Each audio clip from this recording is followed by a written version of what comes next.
Bapak Ibu Saudara, mari kita berdoa. Ya Tuhan, dalam perayaan Natal ini kami sekali lagi hendak mendengarkan firman Tuhan.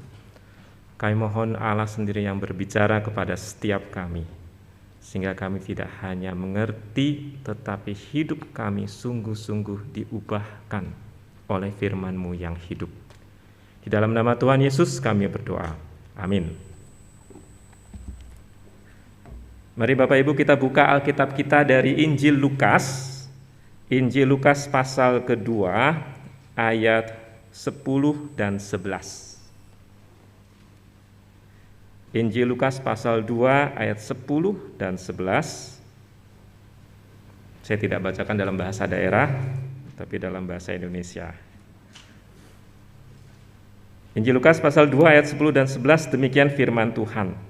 Lalu kata malaikat itu kepada mereka, "Jangan takut, sebab sesungguhnya aku memberitakan kepadamu kesukaan besar untuk seluruh bangsa.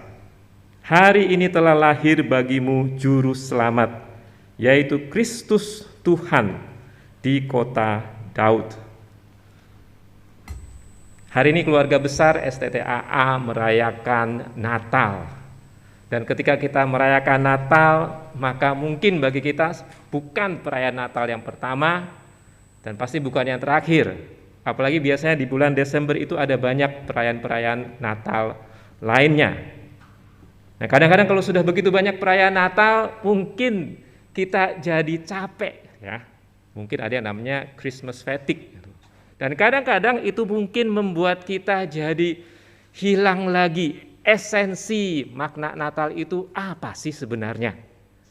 Jadi hari ini ketika kita kembali menggali kembali, belajar kembali akan Natal, maka kita mau belajar lagi. Jadi esensinya itu apa waktu kita merayakan Natal? Ada dua hal yang akan kita pelajari di sini untuk menjawab dua pertanyaan. Yang pertama, pertanyaan yang sederhana, yang utama adalah kita merayakan apa sih? Apa sih yang seharusnya kita rayakan waktu Natal? Kemudian yang kedua, siapa sih yang seharusnya merayakan Natal? Ini bukan dua pertanyaan yang baru, ini kita mungkin sudah tahu jawabannya, tetapi kembali lagi mari kita mempelajari, merefleksikan apa itu esensi dari Natal. Mari kita menjawab pertanyaan yang pertama tadi. Natal itu apa sih? Apa sih yang seharusnya menjadi isi atau pesan dari perayaan Natal? Kalau kita baca di ayat 10 dan 11 tadi, itu jelas sekali. Di sini dikatakan pesannya adalah Kristus, Juru Selamat telah lahir. Jadi ketika kita merayakan Natal, maka perayaan Natal itu sifatnya selalu kristosentris, selalu berpusatkan Kristus. Itu namanya perayaan Natal. Kalau misalnya itu merayakan yang lain, maka itu bukan perayaan Natal. Jadi kita mari kembali merenungkan bahwa perayaan Natal sifatnya selalu kristosentris, pusatnya selalu Kristus. Kalau kita baca apa yang dikatakan malaikat kepada gembala, di ayat 10 itu dikatakan, "Jangan takut." Kenapa jangan takut? Sebab sesungguhnya aku memberitakan. Nah, aku memberitakan di sini merupakan kata yang sebenarnya penting. Di dalam bahasa aslinya itu euangelizomai. Yang belajar bahasa Yunani artinya apa? Jangan mempermalukan Pak John Lee. Euangelizomai artinya apa? Itu kalau Inggris itu evangelize. Injil, memberitakan Injil. Jadi ini enggak cuma sekedar mau kasih, ini ada memberitakan sesuatu yang menghasilkan sukacita. Makanya di dalam NIV itu terjemahannya itu I bring good news. Aku membawa kabar baik, membawa berita Injil. Dan berita Injil inilah yang menghasilkan sukacita besar. Jadi bukan sembarangan berita yang pokoknya sukacita besar, tapi berita Injil. Dan apa berita Injil itu? Di ayat 11. Hari ini telah lahir bagimu juru selamat, yaitu Kristus Tuhan di kota Daud. Ini inti dari berita Natal. Juru selamat, Kristus sudah lahir. Nggak lebih, nggak kurang. Maka ini penting bagi kita untuk refleksikan, apakah selama ini ketika kita merayakan Natal, apakah sudah fokusnya adalah Kristus atau bukan? Karena kalau misalnya bukan Kristus, jangan-jangan fokusnya sesuatu yang lain, yang sebenarnya bukan Natal. Bisa saja misalnya ya, kita merayakan Natal tuh karena udah biasa gitu, habit. Orang Kristen tuh kayaknya kalau nggak ada Natal itu ada yang kurang gitu. Jadi perayaan Natal bisa aja karena ya tradisi. Kenapa nggak ada Natal? Harus ada Natal. Kenapa harus ada Natal? Ya kita orang Kristen pokoknya harus ada Natal. Jadi yang diutamakan di sini adalah habitnya, bukan lagi Kristusnya. Atau bisa saja yang lain adalah ketika Natal menjadi pengalih perhatian. Pengalih perhatian itu maksudnya kadang-kadang kita udah pusing dengan dunia ini, maka kita butuh sesuatu untuk mengalihkan supaya kita menjadi terhibur. Dan mungkin ada yang berkata kan nggak salah kita butuh penghiburan. Oke, nggak apa-apa, itu benar. Kadang-kadang kita butuh mengalihkan perhatian. Makanya kita kadang-kadang ada istirahat, pergi liburan, mungkin makan, jalan bersama teman. Tetapi kalau misalnya Natal cuma sampai sebatas itu, makna Natal itu cetek sekali. Misalnya kondisi kita sekarang ya, saya yakin banyak di antara kita kenal atau mengalami sendiri efek dari pandemi. Tidak hanya berpengaruh ke banyak yang sakit, banyak yang ekonominya jatuh, tetapi juga ada orang-orang kita kenal, bahkan kita kenal dekat yang meninggal. Kalau misalnya kita pikir, kira-kira untuk mereka, bagaimana kita bisa mengajak mereka merayakan sukacita Natal? Bagaimana bisa dikatakan, yuk ikut rayakan Natal, kalau air mata mereka aja belum kering? Kalau misalnya Natal kita bukan pusatnya Kristus, mungkin kita bilangnya, yuk ikutan Natal yuk, udah itu jangan dipikirin dulu, udah jangan dipikirin, udah kita senang dulu. Tapi masalahnya ketika ada orang yang kita kasih meninggal, itu nggak mungkin kita nggak pikirkan. Itu orang yang dekat dengan kita, nggak mungkin kita nggak pikirkan. Jadi ketika kita berkata, yuk udah lupakan dulu, nggak apa-apa, semua baik-baik, yuk kita ikut Natal. Maka itu pesan Natal yang tidak mengubah. Atau misalnya kita berkata, yuk kita sama-sama Natal seru loh. Natal itu nanti banyak acara, nanti bisa kita jadinya nggak terlalu mengingat lagi semua peristiwa yang jelek itu. Kalau kita lakukan itu sekali lagi Natal itu nggak beda sama hal-hal lain yang kita lakukan, cuman untuk mengalihkan perhatian. Kalau kita lihat di sini, para gembala itu sebenarnya menarik. Para gembala itu adalah orang pertama yang mendapatkan kabar Natal, ya berita Natal ketika Tuhan Yesus lahir. Ya, kemudian kalau kita lihat waktu mereka datang ke bayi Yesus, itu mereka gembala kan, kemudian ketemu dengan bayi Yesus, kemudian waktu mereka pulang, apakah status mereka berubah? Enggak loh, mereka tetap gembala loh.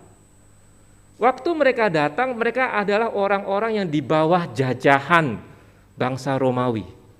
Waktu mereka pulang, mereka masih tetap orang-orang jajahan bangsa Romawi. Statusnya enggak berubah loh. Pergumulannya masih sama. Tapi kenapa ketika mereka pulang dikatakan mereka memuji Tuhan dan memuliakan Tuhan? Status pergumulan mungkin tidak berubah, Tapi hati mereka berubah. Mereka sudah melihat juru selamat ini, meskipun masih bayi, dan mereka punya keyakinan bahwa juru selamat ini akan menyelamatkan. Jadi ada pengharapan, meskipun nggak dialami waktu itu. Tapi ada pengharapan, inilah yang akan membebaskan kami suatu kali kelak. Maka ketika kita menggumuli kondisi saat ini, entah itu bencana, entah itu kedukaan, entah itu dampak pandemi, kita bisa bilang perayaan Natal itu bukan cuma sekedar happy-nya, tetapi kenapa kita merayakan Natal, mengingat Natal? Karena pesan Natal adalah Kristus Juru Selamat sudah lahir. Maka ada pengharapan.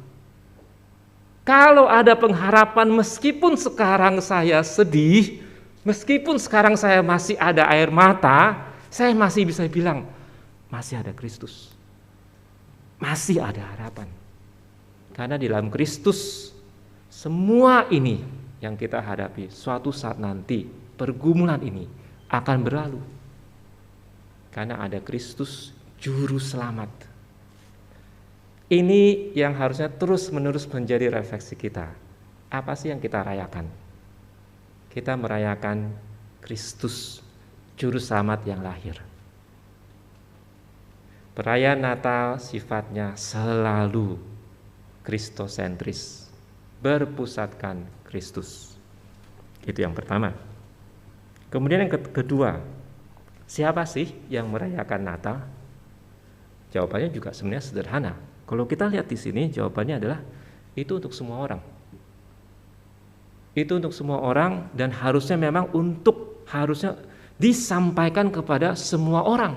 Kalau begitu, berarti perayaan Natal sifatnya itu enggak cuma kristosentris, tetapi harusnya misional. Itu bukan perayaan untuk diri kita sendiri, tetapi harusnya diwartakan untuk semua. Perayaan Natal itu ada sifat misionalnya. Kalau kita perhatikan kembali di sini, para gembala. Gembala itu adalah seperti tadi saya bilang adalah orang-orang pertama yang dapat kabar. Kalau sekarang itu kategorinya itu breaking news gitu ya. Breaking news Tuhan Yesus sudah lahir. Itu disampaikan kepada siapa? Yang pertama itu gembala loh. Bukan yang lain. Kalau kita sekarang misalnya ya, ini konteksnya mahasiswa gitu. Kalau misalnya baru jadian, itu kalian kasih tahu siapa? Ayo ngaku. Kalau kampus yang resminya Pak Irwan kan, petinggi gitu ya, harus tahu gitu. Atau kalian akan kasih tahu kepada teman-teman kalian yang dekat. Itu kan berarti kan orang-orang memang dekat gitu. Nah, ketika Tuhan Yesus lahir, Allah memberitakan kepada siapa? Gembala loh. Gembala itu siapa? Gembala itu bukan siapa-siapa. Kenapa harus diberitakan kepada gembala? Kenapa enggak para raja aja gitu ya, dapat breaking news eksklusif gitu? Karena Tuhan mau menunjukkan berita ini untuk semua golongan. Termasuk gembala, dan bahkan gembala yang statusnya rendah itu dapat penghormatan pertama, breaking news. Jadi berita Natal, perayaan Natal itu untuk semua golongan. Dan bahkan kalau kita lihat di ayat 10 kan sudah dikatakan, sesungguhnya aku memberitakan kepadamu kesukaan besar untuk seluruh bangsa. Atau kalau kita mau pakai terjemahan lain, seluruh manusia. Jadi nggak cuma sekedar 1-2 manusia tertentu, tapi semuanya.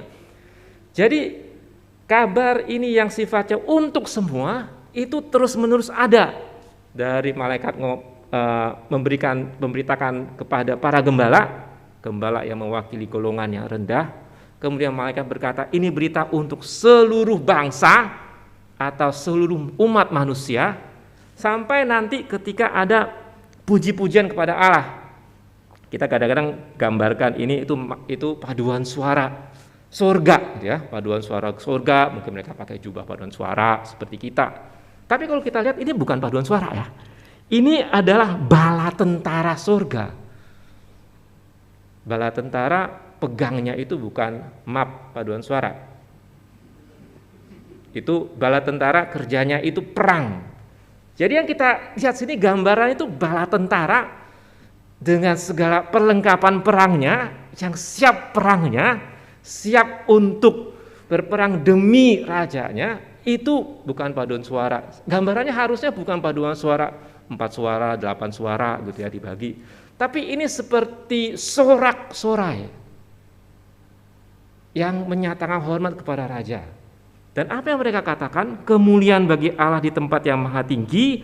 Kemudian bagian keduanya, damai sejahtera di bumi, di antara manusia yang berkenan kepadanya. Jadi kata lain, siapapun yang berkenan atau siapapun yang percaya, siapapun dia, pokoknya dia manusia ada di bumi ini, damai sejahtera Tuhan ada padanya.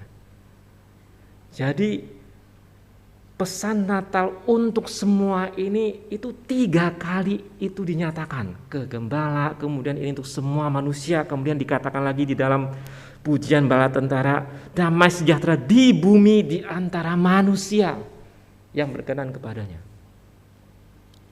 Jadi perayaan Natal itu untuk semua. Dan harusnya semua mendengar. Kalau begitu perayaan Natal sifatnya itu misional.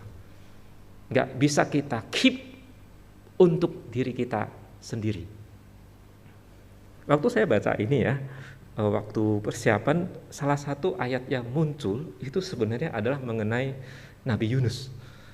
Itu memang gak ada hubungannya sih dengan Natal ya. Tetapi waktu yang ingat adalah Yunus suatu sekali itu dikatakan itu mengalami sukacita besar. Dia juga ada sukacita besar. Kondisinya sukacita besarnya itu adalah kelahiran Kristus. Nah, Yunus juga pernah ada tuh mengalami sukacita besar. Saya bacakan ya, Yunus pasal 4 ayat 6. Ini dia sukacitanya karena apa? Yunus pasal 4 ayat 6, ini dikatakan demikian. Lalu atas penentuan Tuhan Allah tumbuhlah sebatang pohon jarak melampaui kepala Yunus untuk menaunginya agar ia terhibur daripada kekesalan hatinya. Yunus sangat bersukacita karena pohon jarak itu. Ini mengusik karena kalau kita lihat, kalau kita tahu cerita kisah Yunus, itu kan Yunus Tuhan perintahkan untuk menyatakan pesan Tuhan kepada Niniwe. Kalau kamu nggak bertobat, hancur. Yunus nggak mau, ya, meskipun akhirnya terpaksa. Jadi habis itu Yunus keluar, nunggu di luar. Dia nunggunya maunya Tuhan hancurin itu kota, karena ini adalah musuh Israel. Jadi dia tunggu di luar. Di luar kan panas ya, nggak ada AC dan sebagainya. Kemudian Tuhan baik gitu, dikasihlah pohon jarak. Di pohon itu mungkin tumbuh di atasnya gitu, jadi nggak kepanasan. Dikatakan di sini Yunus sangat bersukacita. Dan ini ironis, karena Yunus sangat bersukacita karena dia bisa ngadem, tapi dia nggak peduli Niniwe hancur atau enggak. Dia maunya justru Niniwe hancur. Dia nggak peduli nasib Niniwenya. Dia senang Tuhan menyatakan kasih Tuhan kepada dia, dan dia ngadem di situ. Kadang-kadang saya berpikir apakah orang Kristen ketika merayakan Natal juga seperti itu gitu ya. Kita rayain Natal itu kayak kita ngadem di situ, udah nggak pikirin lagi yang lain.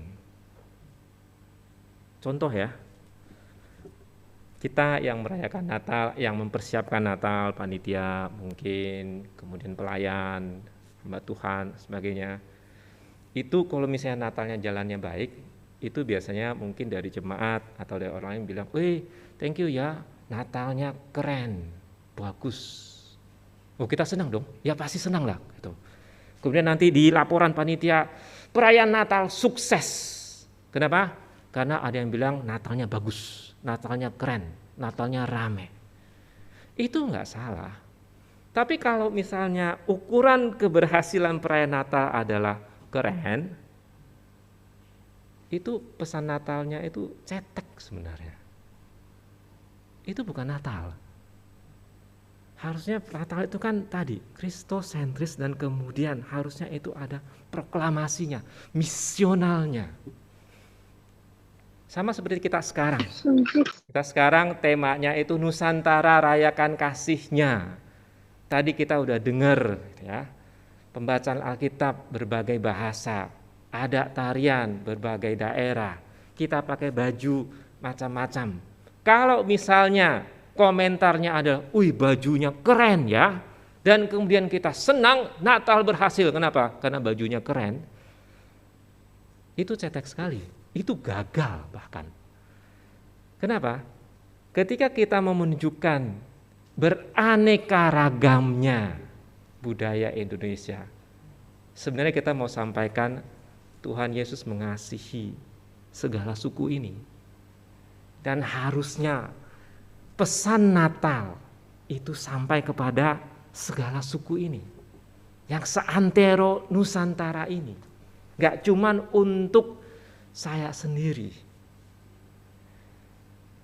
Jadi Bapak Ibu, rekan-rekan sekalian, ketika kita melihat berbagai bahasa, berbagai tarian, berbagai baju daerah, dan nanti berbagai lagu dengan bahasa daerah, itu kiranya itu mengingatkan kita bahwa iya, Tuhan tuh gak cuma sayang saya, Tuhan sayang kepada suku bangsa yang lain itu. Dan kita perlu menyampaikan berita Natal ini juga kepada mereka. Mungkin sebagian kita mendukung dalam doa, mungkin dengan dana, mungkin ada yang pergi.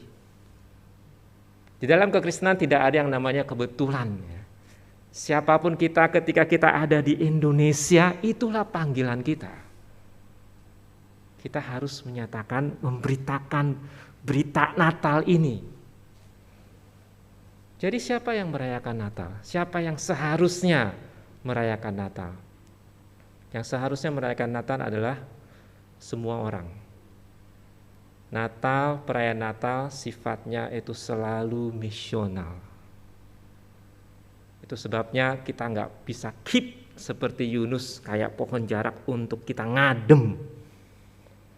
Tapi kita harus sampaikan kepada yang lain. Tema Natal pada hari ini adalah Nusantara rayakan kasihnya. Dan ini yang menjadi semangat dan kerinduan bahwa kita ada di sini, masih banyak orang yang butuh mendengar berita Natal ini.